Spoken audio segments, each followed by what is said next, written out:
My name is Victoria Baranetsky. I'm a free speech attorney and serve as general counsel at CIR, the oldest nonprofit newsroom in the Bay Area, based here in the Bay Area. And I'm pleased to be here to speak to you about one of the most important things that exists in our society, the legal protection of stories, and explain how they are at risk. As journalists, you all know and value the important stories, but so do attorneys. At the core of every case are the facts of what happened to the plaintiff and the defendant. The holding or the rule is the lesson that results from those set of facts. And the most moving stories are often the ones that shed light on things that otherwise would not be changed. We see this happen with canonical cases like Brown v. Board, Lawrence v. Texas, Roe v. Wade, where the holding completely shifted our thinking of society. As you all will know, in the United States, we have a variety of rights that are protected under the Constitution and Bill of Rights. The first of those rights, enumerated in the First Amendment, states Congress shall make no law abridging the freedom of speech or of the press. It is here in our Constitution where we value our stories by protecting free speech as well as you, the professional storytellers who tell them. Many scholars believe the First Amendment to be of primary importance within our Constitution, not just because it's number one, but because it serves as a check on government. But there's another deeper reason. As Justice Jackson wrote in a 1943 case, West Virginia v. Barnett, if there's any fixed star in our constitutional constellation, it is the right of the First Amendment to protect us from control over our thoughts. At issue in that case was the question of whether a student could protest saluting the American flag during the Second World War. The court wrote that a student could protest because it was a principally different way of looking at the world outside of the status quo. That's the core of the First Amendment, to leave room for minority voices that can change things. In our society, journalists are the megaphones for minority voices. But no one said telling these stories makes you popular, as we've heard. In fact, the best stories often cause consternation. For example, even the esteemed Justice Brandeis wrote in a famous 1890 Harvard Law Review article that the press is overstepping in every direction the obvious bounds of propriety and decency. Gossip has become a trade which is pursued with industry as well as effrontery. The fact is, sometimes there is gossip, but sometimes there are great stories, and new ideas don't come without ruffling a few feathers.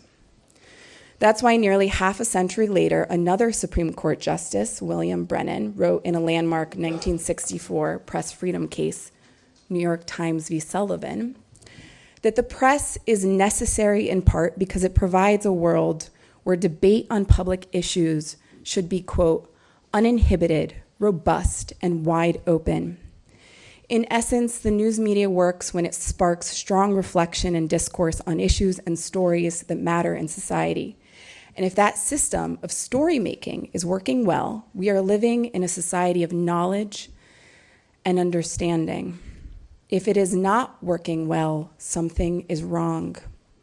As philosopher Amartya Sen said, if a nation's press is unhealthy, so is its government. That's why if you look at the situation today, there is cause for concern. In particular, the increased threat of litigation against news organizations is threatening our constitutional order and government. In the 1964 Supreme Court case, previously mentioned, New York Times v. Sullivan, which heightened the standard to bring a successful defamation case by a public official, for decades following that case, reporters in the US have felt a certain freedom that they can publish truthful information and be protected as long as they didn't report with malice. To prove actual malice under Sullivan, a plaintiff has to show that the writer knew that the disputed statement was false or had acted with, quote, reckless disregard. That standard in Sullivan, a watershed case, changing the news media into the robust institution that helped expose Watergate, Guantanamo, Snowden, and countless other stories. For 55 years, that lofty precedent that helped journalists of legend like Woodward and Bernstein, as well as freelancers in the news industry, feel confident when reporting on matters of government accountability without the fear of retribution through a vexatious libel suit. Indeed, before Sullivan, a number of defamation lawsuits against news organizations around the country was nearly $300 million, as part of a focused effort by Southern officials to use libel suits as a means of preventing critical coverage of civil rights issues. After Sullivan, the number precipitously dropped. However, today, it appears that things may be reversing course, and we may be returning to a pre-Sullivan era. Nearly a decade ago, the number of libel lawsuits against the news media institutions was meager, and usually only brought by plaintiffs who were not represented by counsel and therefore didn't know how unlikely they were to win. For example, New York Times counsel David McCraw wrote that between 2010 and 2017, the Times had 11 libel suits, all but one of them filed in the United States. This is meaningfully different from today, when the Times has several libel lawsuits on its docket. As McCraw writes, Sullivan led to a series of other court decisions that curtailed the ability of libel plaintiffs to win their lawsuits. None of it was intended to be balancing. It was an imbalancing, a conscious decision by the courts to free journalists to pursue the truth without fear of triggering a lawsuit that could bankrupt their publisher. The Sullivan decision, like the First Amendment itself, was anchored in the belief that competing voices, rather than lawsuits, were the best way to get at truth. So what happened from the time of Sullivan until now? In 2012, the news media, legally speaking, hit a huge inflection point. Many of you will well remember the tale of Balea v. Gawker. As you likely recall, in that case, Peter Thiel, a wealthy Silicon Valley billionaire, funded a costly litigation brought by Hulk Hogan, or Terry Balea, as a vendetta against the news outlet for doxing him. The lawsuit ultimately put the newsroom out of business by forcing it into bankruptcy. In essence, Gawker couldn't afford to defend itself against the lawsuit, even where the alleged claims had no legs. As fewer people might know, the federal district court that remanded the case back down to the state court repeatedly said plaintiff had no tenable legal argument under privacy or libel, noting protections under the First Amendment and Hogan's public persona. In fact, as any media attorney would have told you, if Gawker had had its full day in court and was able to appeal, it would have won. Unfortunately, Gawker folded because it couldn't foot the bill of litigation. While the law of the First Amendment and New York Times v. Sullivan is still good law, as explained by the federal district judge, what various wealthy and elite took away from Gawker was not the state of the law, but that the judicial system could be used to wear down a news institution through expensive litigation. Since that case, many other wealthy members in our society have followed this blueprint, bringing frivolous but costly defamation lawsuits against the Times, BuzzFeed, Washington Post, Mother Jones, the Center for Investigative Reporting, just to name a few. After Gawker, Brian Knappenberger made a documentary, Nobody Speaks, noticing this pattern. Knappenberger noticed, quote, an ugly theme of billionaires involved in media bringing lawsuits or tearing down the press. Working for a newsroom that's facing one of these battles, I can concretely state that the price of litigation is no small feat and deeply concerning. As the news industry is facing unprecedented shifts in our business model, having lost advertising as the main source of income, defending such suits is a Goliath task. Even with insurance, the costs can be insurmountable. In part, these costs are due to the massive technological changes in society that have expanded a journalist's footprint to the size of Bigfoot's big ugly cousin. Years ago, in a defamation lawsuit brought against a newspaper, there would be a limited amount of information, a handful of notepads, documents, tape recordings, But today we have discovery that can surface millions of records from emails, apps, chats, digital tape recordings, tweets, Facebook messages, troves of leaked documents. For instance, in CIR's own libel lawsuit, which involved one episode of our podcast called Reveal, reporters went out into the field in the early morning, would turn on the digital tape recorder, and wouldn't shut it off until the rest of the day. This is normal course today. They did this for days. So discovery required us to listen to hours of tapes to accurately respond to discovery requests. That doesn't even begin to account for a fraction of the records involved in litigation, including the leaked records, emails, chats, Google Calendar invitations, and all else. To go through this type of discovery, you have to have a bank account that's not just plump, but overflowing. We at CIR, a nonprofit investigative newsroom with a budget of $11 million, were not looking good. In fact, until this past fall, I, my CEO, and outside counsel were seriously concerned about the future of our newsroom. Luckily, we were able to secure pro bono counsel offered from Covington and Davis Wright Tremaine, without which future of CIR, the oldest nonprofit newsroom in the country, would have been more than uncertain. It would have been deadly.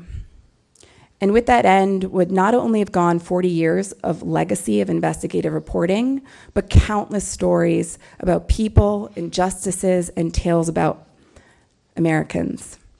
But other newsrooms are not as lucky. Just this past year, lawyers for Covington Catholic High School student filed a $275 million defamation suit against CNN. The Washington Post was sued by the same family for $250 million. David Nunez, we heard, sued for a $150 million defamation suit. But luckily, Sullivan is still good law. Many cases still get thrown out for not meeting the Sullivan standard. Recently, the Victoria Advocate, a local Texas newspaper, won a case brought by a doctor asking for $2 million in damages. That said, in just this past year, we've seen another huge worry arise. This time is not just the cost of litigation, but the legal underpinnings itself, i.e. Sullivan. In the past few years, there have been concerns over the future of that lofty precedent is falling. As many of you know, in 2016, the president was quoted for saying, quote, I can't do the accent, so apologies. I'm going to open up our libel laws so when they write purposely negative and horrible false articles, we can sue them and win lots of money. While media attorneys quickly scoffed at these seemingly absurd statements, more recently, a U.S. Supreme Court Justice Clarence Thomas wrote something alarmingly similar in an opinion, saying, New York Times v. Sullivan was, quote, policy-driven decision masquerading as constitutional law. He continued, there appears to be little historical evidence suggesting that the New York Times actual malice standard flows from the original understanding of the First and 14th Amendment.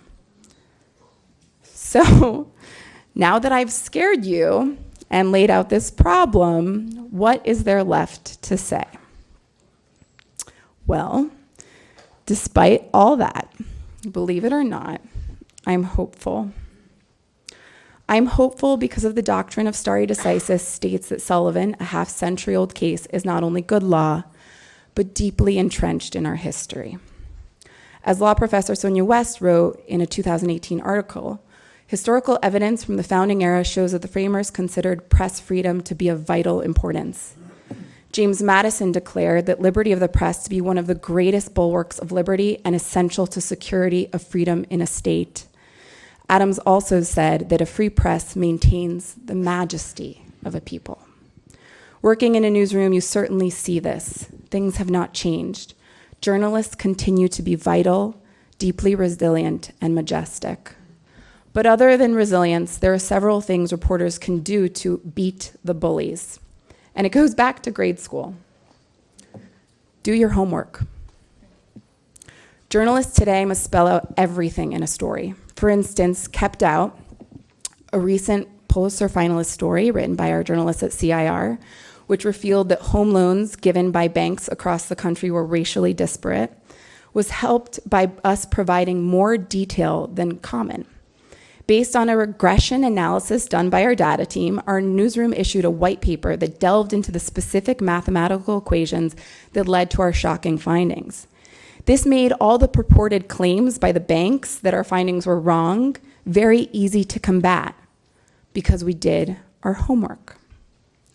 Additionally, it's essential that journalists keep a healthy note-taking hygiene. As I've explained to reporters in my newsroom, when documents are no longer limited to a few notebooks and a cardboard box in a newsroom, journalists are increasingly vulnerable. Today, reporters must be cognizant that everything they create on their smartphone can be searched and collected. And where records can't be taken from a newsroom, they can be subpoenaed from a third-party provider like Facebook, Google, or Twitter. So journalists should therefore keep a catalog of all the records they are creating for a story on various platforms. Reporters for Reveal are starting to do this now for all major news investigations. Dovetailing from there, don't use fighting words on the playground. While platforms like Facebook, Instagram, and Twitter are helpful to journalists, they encourage guttural responses and quick-witted remarks with likes. But do not fall prey. These likable thoughts on Twitter can easily become the subject of a lawsuit that will come back to haunt you. Ask Rolling Stone. Okay. Outside of that, what can attorneys do? Outside of reporters, what can attorneys do? First, they have to support media organizations like the Reporters Committee and the Knight Institute. Law firms should support pro bono work. Attorneys should promote anti-SLAPP legislation. And most of all, in-house counsel should never settle. As David McCraw wrote in a famous letter now, if Trump disagrees, we welcome the opportunity to have a court set him straight. Which might be my last point. Never settle. Settling creates a bad precedent. And, oh God, I'm just gonna cut to the, we're almost done. Settling creates a bad precedent, and it basically instigates people to continue suing. I'll end with just one short note of hope. As history shows us, our country has survived similar instances of threat. In the 1790s, John Adams wrote, as was written about John Adams, in an unbounded thirst for ridiculous pomp, foolish adulation, and self-avarice, he put over 30 journalists in jail. But even then, journalists were resilient. In fact, one put in jail named Matthew Lyon ran for Congress and won. I suggest we do the same.